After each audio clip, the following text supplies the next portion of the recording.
सभी किसान भाइयों बहनों को मेरा नमस्कार, सत श्री अकाल, वाहेगुरु जी का खालसा, वाहेगुरु जी की फतेह। आज सुबह जब मैं पंजाब पहुंचा तो बड़े दुख की खबर सुनने को मिली कि 3 महिलाएं सिंघू बॉर्डर पे, टिकरी बॉर्डर पे जो संघर्ष कर रही थी किसानों के साथ, एक ट्रक ने उन तीनों को कुचल दिया और उन तीनों की मौके के ऊपर उन तीनों की मौत हो गई। सबसे पहले मैं उन तीनों को श्रद्धांजलि अर्पित करता हूं। भगवान से प्रार्थना करता हूं कि उन तीनों की आत्मा को अपने चरणों में स्थान दे और उनके जो परिवार वाले हैं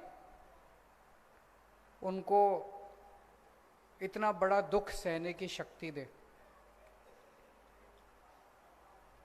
जो दोषी लोग हैं, जो ट्रक ड्राइवर है या जो भी लोग हैं, उनको तुरंत सरकार गिरफ्तार करके कड़ी से कड़ी सजा दे।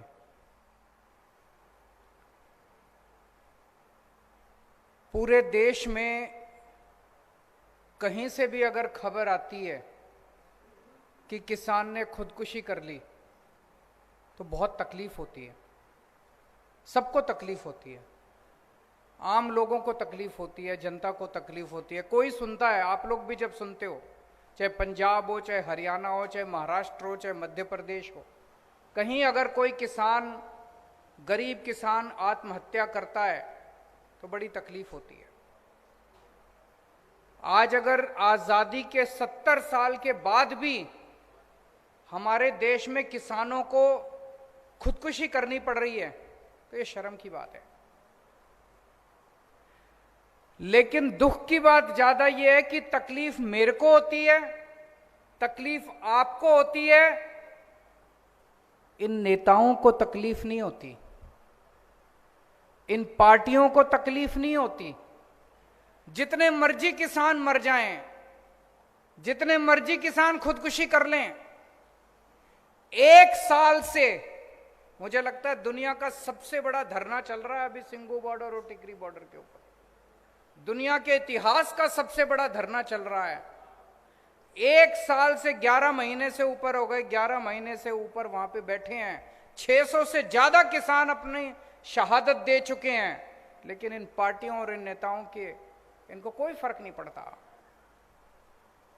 आज इस मंच से मैं एक बड़ा बयान देके जा रहा हूं।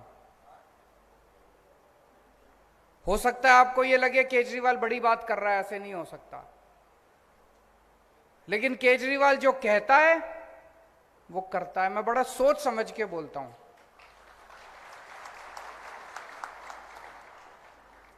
मैं पूरी जिम्मेदारी के साथ आम आदमी पार्टी की तरफ से आपको यह विश्वास दिलाता हूं, फरवरी के महीने में चुनाव है, मार्च के महीने में नतीजे आ जाएंगे। 1 अप्रैल के बाद से पंजाब के अंदर किसी किसान को खुदकुशी नहीं करने देंगे हम लोग।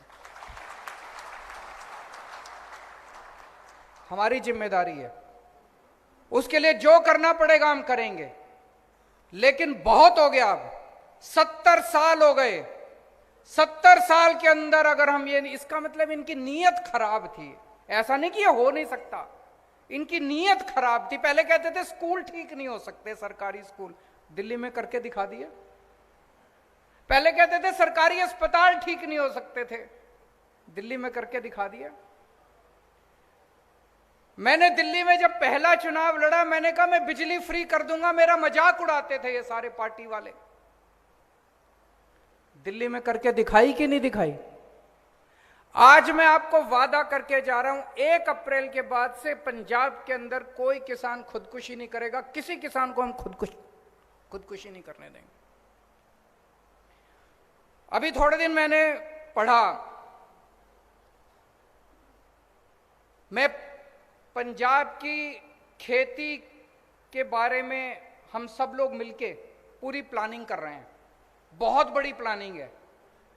मैं 1 महीने बाद फिर आऊंगा, वो सारी प्लानिंग आपके सामने रखूंगा और आपको यकीन दिलाऊंगा कि जो मैं कह रहा हूं वो ठीक कह रहा हूं।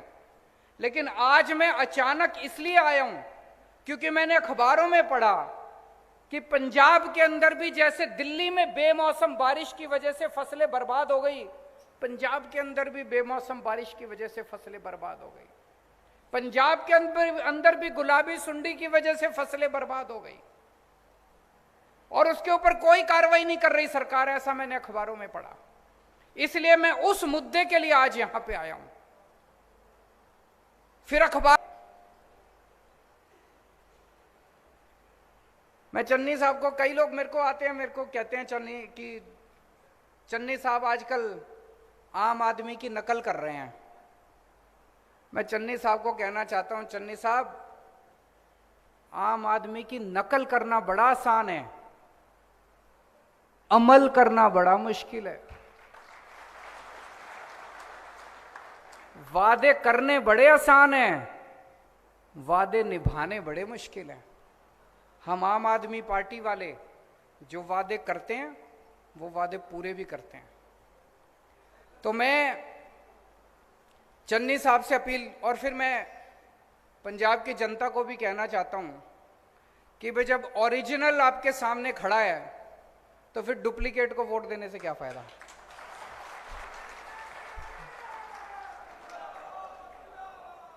जब ओरिजिनल आपके सामने खड़े हैं तो फिर नकलची को वोट देने से क्या फायदा, डुप्लीकेट को वोट देने से क्या फायदा। ओरिजिनल को ही लो ना, ओरिजिनल माल लो मार्केट से, वोट दोगे तो ओरिजिनल माल मिल जाएगा। तो मैं आज चन्नी साहब से अपील करना चाहता हूं कि पहली बात, किसानों के साथ बैठ के, किसान जत्थेबंदियों के साथ बैठ के आप ये हिसाब लगाओ कि फसलों का जो बेमौसम बारिश से धान खराब हुई है उसका, और जो गुलाबी सुंडी की वजह से फसलें बर्बाद हुई है, नरमा बर्बाद हुआ है उसका, कितना लागत थी, कितना नुकसान हुआ।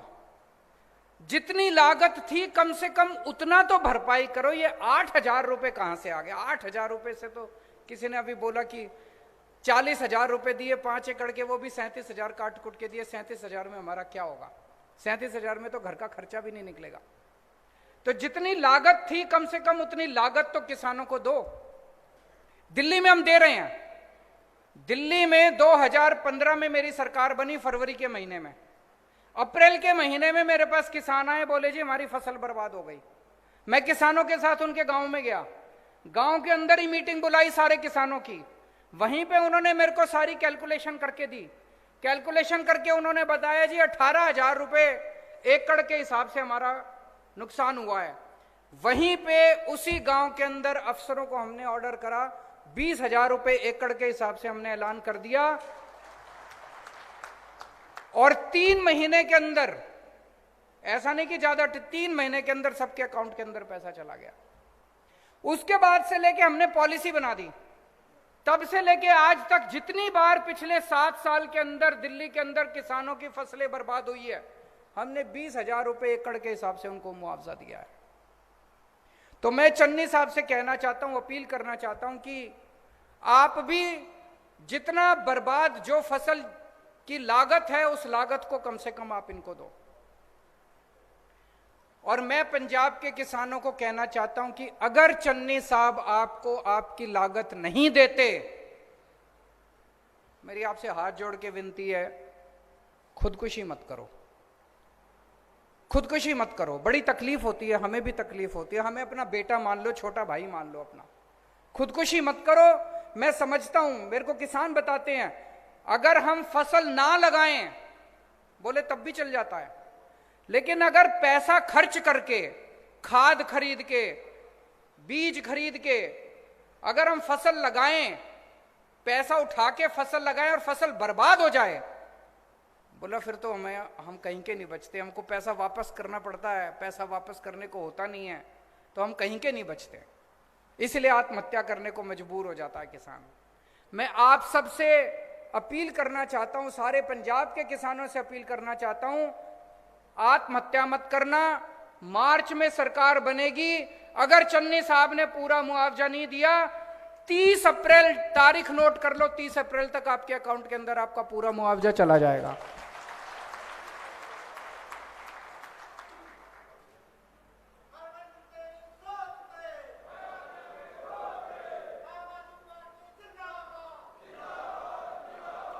दूसरा, जितने मजदूर हैं, जिन मजदूरों ने खेत में काम किया, फसल बर्बाद हो गई, जमींदार बेचारा मजदूरों को भी पैसे नहीं दे पाता।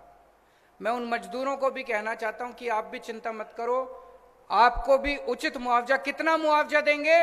लागत, जितनी लागत आती है और जितना आपके साथ बैठेंगे, किसान जत्थेबंदियों के साथ बैठेंगे। जैसे दिल्ली के अंदर मैं किसानों के साथ बैठा, किसानों ने 18,000 रुपए मांगे, हमने 20,000 रुपए दे दिए।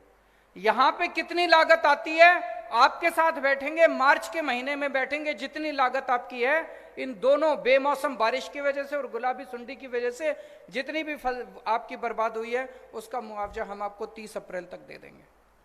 तो आज 2 चीजें ऐलान कर रहा हूं। एक तो ये, 1 अप्रैल के बाद से पंजाब के अंदर किसी किसान को आत्महत्या नहीं करने देंगे। और दूसरा,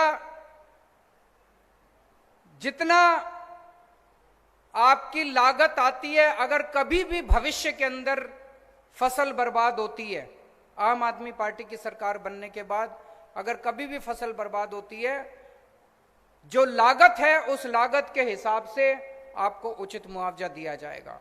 और तीसरी चीज, अभी अगर चन्नी साहब आप लोगों को उचित मुआवजा नहीं देते, कृपया हाथ जोड़ के अपील है, आप कोई गलत कदम मत उठा लेना।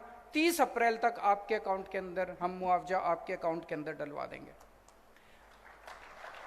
अभी आप सब लोगों के मैं सुझाव सुन रहा था, बहुत अच्छे आप लोगों के सुझाव थे, मैं सारे मैंने नोट कर लिए। एक आया कि नकली दूध बिक रहा है बहुत ज्यादा, अगर नकली दूध बंद कर दिया जाए तो बहुत सारे किसान हैं जो डेयरी के जरिए उनकी इनकम भी बढ़ेगी और लोगों को असली दूध पीने को मिलेगा। इसको जरूर लागू करेंगे। एक सुझाव आया, पशुओं का बीमा कराना चाहिए, बहुत अच्छा सुझाव है। एक किसी ने, शायद हमारा दिल्ली का वो जो हमने घोल बनाया है, पराली, अभी एक किसान पराली जलाने के लिए मजबूर होता है, मजबूरी में जलानी पड़ती है। एक किसान भाई ने बताया कि जी सबसे ज्यादा जब वो किसान अपने खेत की पराली जलाता है, सबसे ज्यादा धुआं तो उस किसान के परिवार को झेलना पड़ता है, वो किसान बीमार होता है उस धुएं की वजह से। दिल्ली के अंदर हमने क्या किया, हमने घोल बनाया है, उस घोल को अगर आप अपने खेत में छिड़क दो तो आपकी पूरी वो जो पराली है वो गल जाती है और गल के खाद बन जाती है वो 10 से 15 दिन के अंदर। और उसके अंदर वो, उसके बाद वो खाद जो है वो आपके खेत को और ज्यादा उपजाऊ करती है, आपकी अगली फसल जो है वो और बढ़ती है। ये घोल, पूरा घोल दिल्ली सरकार अपने पैसे पे बनवाती है और अपने पैसे पे पूरी दिल्ली के सारे किसानों के खेत में फ्री छिड़काव करती है। ये हम पंजाब में भी करेंगे, आपको पराली जलाने की जरूरत नहीं पड़ेगी, आपके खेतों के अंदर उस घोल का छिड़काव फ्री में करेंगे। लेकिन एक और बड़ी मजे की बात है, पंजाब के अंदर मैंने कई लोगों से बात करी, पराली से कोयला बनता है, पराली से बिजली बनती है, पराली से गत्ता बनता है। और ये पंजाब के अंदर मैंने 6-7 ऐसी फैक्ट्रियां देखी हैं, उन सारे फैक्ट्री वालों को मैंने दिल्ली बुला के उनसे बात की। आप सोच के देखो, अगर पूरे पंजाब के अंदर हम इतनी सारी फैक्ट्रियां लगा दें जो पराली को इस्तेमाल करके कोयला बनाने लगे, बिजली बनाने लगे, एक तो किसान को 1000 रुपए एकड़ के हिसाब से पराली के पैसे मिलने लगेंगे, जलाने की जरूरत नहीं पड़ेगी, और वो फैक्ट्री वाला खुद आपकी पराली काट के ले जाएगा, आपका कोई पैसा नहीं लगेगा, आपको 1000 रुपए एकड़ मिलेगा। और पूरे पंजाब के अंदर इतनी फैक्ट्रियां लग सकती हैं कि इतने बच्चों को रोजगार मिलेगा। अभी एक किसी ने बोला एग्रो प्रोसेसिंग इंडस्ट्री लगाने के लिए, बहुत अच्छा सुझाव है। तो ये जैसे पराली है, इसी तरह से न जाने कितनी एग्रो प्रोसेसिंग इंडस्ट्री लगा सकते हैं, और उसमें अपने को अंबानी अडानी को नहीं लाना, किसानों के ग्रुप मिलके, किसानों के बच्चों के ग्रुप मिलके। अब आपको कनाडा भेजने की जरूरत नहीं है अपने बच्चों को, यहीं पे आपके गांव के अंदर इंडस्ट्री लगाएंगे, आपके शहर के अंदर इंडस्ट्री लगाएंगे। इतनी इंडस्ट्री लग सकते हैं, इतना विकास हो सकता है। एक किसी ने बड़ा अच्छा सुझाव दिया डीएपी की फैक्ट्री लगाने का। बिल्कुल सही बोल रहे हैं कि हमारे किसान, गरीब किसान उन्हीं की फैक्ट्री में जाके काम करते हैं और वहीं का डीएपी जो है हमारे पंजाब के अंदर इस्तेमाल हो। हम क्यों नहीं लगा सकते डीएपी की फैक्ट्री? लगानी चाहिए। बहुत अच्छे अच्छे सुझाव आए हैं, इन सारे सुझावों को मैंने नोट किया है। और अंत में वो अमनप्रीत ने जो बोला था, वो कहाँ है वो लड़का अमनप्रीत? बच्चे, मैं आपको भरोसा दिलाना चाहता हूं, हम मिलके करेंगे। जैसे दिल्ली के अंदर हमने स्कूल बदल दिए, सरकारी स्कूलों के इस साल नतीजे, सरकारी स्कूलों के बच्चों के 99.8% नतीजे आए, 99.8% नतीजे। सोच सकते हो, सरकारी स्कूलों के बच्चों के नतीजे 99.8% आए हैं। अगर हम दिल्ली के सरकारी स्कूल बदल सकते हैं, दिल्ली के सरकारी अस्पताल बदल सकते हैं, दिल्ली की बिजली, पानी, सड़कें बदल सकते हैं, तो पंजाब की खेती भी बदल सकते हैं, मिलके बदल सकते हैं। तो मैं आपको यकीन दिलाना चाहता हूं, पंजाब के अंदर जब मौका मिलेगा, खेती को इज्जत का धंधा बनाएंगे, खेती को मुनाफे का धंधा बनाएंगे। और जो अभी भगवंत भाई ने बोला कि सबसे ऊपर पहले नंबर पे खेती होगी, दूसरे नंबर पे व्यापार होगा और तीसरे नंबर पे नौकरी होगी। इसको वैसे ही करेंगे। इसकी मैं पूरी, जैसे मैंने कहा, बहुत बड़ी प्लानिंग कर रहे हैं हम लोग। 1-1.5 महीने के बाद मैं दोबारा आपके बीच में आऊँगा, सारी पूरी प्लानिंग करके। आज केवल इस चीज़ के लिए आया था क्योंकि दिल में बड़ी तकलीफ हो रही थी कि किसान आत्महत्या कर रहे हैं। आज आपको ये कहने के लिए आया था, आत्महत्या मत कीजिए, इंतजार कीजिए। 6 महीने के बाद आम आदमी पार्टी की सरकार आ रही है, मिलके पंजाब को बदलेंगे।